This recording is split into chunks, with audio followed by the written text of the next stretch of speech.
Saya Armelia dengan NPM 502202377. Nama saya Hana Mufidah Isaat dengan NPM 50220686. Nama saya Siva Nurmayanti dengan NPM 51220552. Nama saya Windy Anissa dengan NPM 51220715. Inisial Public Offering atau IPO. Apa itu IPO? IPO merupakan penawaran saham kepada masyarakat luas atau disebut go public yang dilakukan oleh suatu perusahaan. Dilakukannya IPO ini bertujuan agar perusahaan memperoleh banyak modal dan ekuitas dari para investor. Apa saja syarat agar perusahaan bisa melakukan IPO? Yang pertama, perseroan terbatas atau PT, sekurang-kurangnya 12 bulan atau 1 tahun.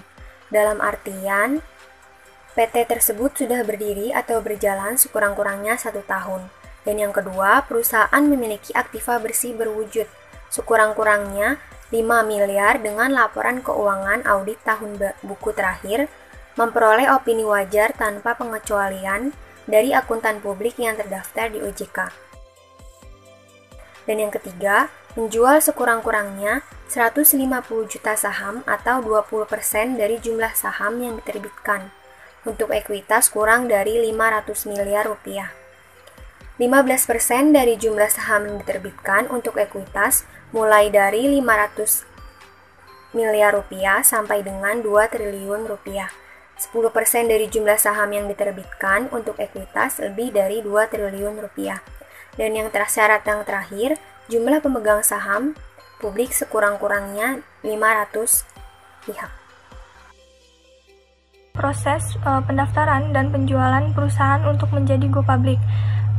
Berikut ditampilkan gambar skema mekanisme perusahaan untuk menjadi go public. Yang pertama, persiapan dokumen. Di tahap awal ini, dokumen disiapkan berdasarkan kelengkapan IPO seperti RUPS dan perubahan anggaran dasar, karena proses go public ini akan memasukkan pihak eksternal sebagai shareholder yang berhak atas pembagian dividen nantinya. Perusahaan juga diminta untuk melengkapi dokumen-dokumen lain yang dibutuhkan oleh Bursa Efek Indonesia dan Otoritas Jasa Keuangan.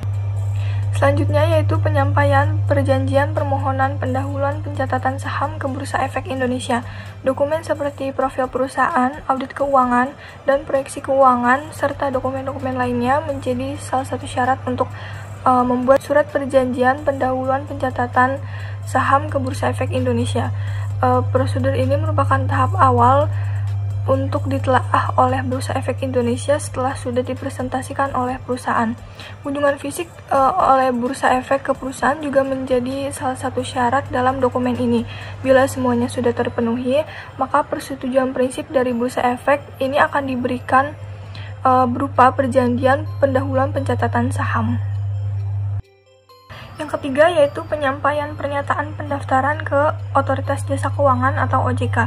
Surat pernyataan pendaftaran ini nantinya akan diserahkan ke Otoritas Jasa Keuangan atau OJK bersamaan dengan surat izin permohonan pendahuluan pencatatan saham dari Bursa Efek Indonesia. Prospektus dokumen akan menjadi dokumen pendukung untuk ditelah juga oleh Otoritas Jasa Keuangan atau OJK, dan nantinya perusahaan akan mendapatkan surat pernyataan pendaftaran efektif yang berarti OJK telah menyetujui IPO ini. Dengan demikian, perusahaan dapat menerbitkan prospektus untuk menyampaikan beberapa informasi ke investor dalam melakukan penawaran umum nantinya. Selanjutnya ada penawaran umum, pencatatan, dan perdagangan saham di Bursa Efek Indonesia. Perusahaan memberikan surat permohonan pencatatan saham yang dilengkapi dengan persyaratan pendaftaran efektif dari OJK serta dokumen komposisi pemegang saham dan prospektus lengkap. Perusahaan yang akan menjual sahamnya secara terbuka memiliki jumlah batas minimal saham untuk dijual ke publik sebagai syarat untuk menjadi perusahaan publik terbuka, yaitu minimal 300 juta lembar saham untuk persyaratan utama, sementara untuk persyaratan pengembangan adalah 150 juta lembar saham. Manfaat dari go public. Pertama, adalah memperoleh pendanaan baru. Perusahaan yang telah memperjualbelikan sahamnya secara go public, perusahaan tersebut akan lebih mudah memperoleh pinjaman modal dari pihak bank karena pihak bank dapat memeriksa kredibilitas sahamnya di bursa efek. Yang kedua, memberikan keunggulan kompetitif.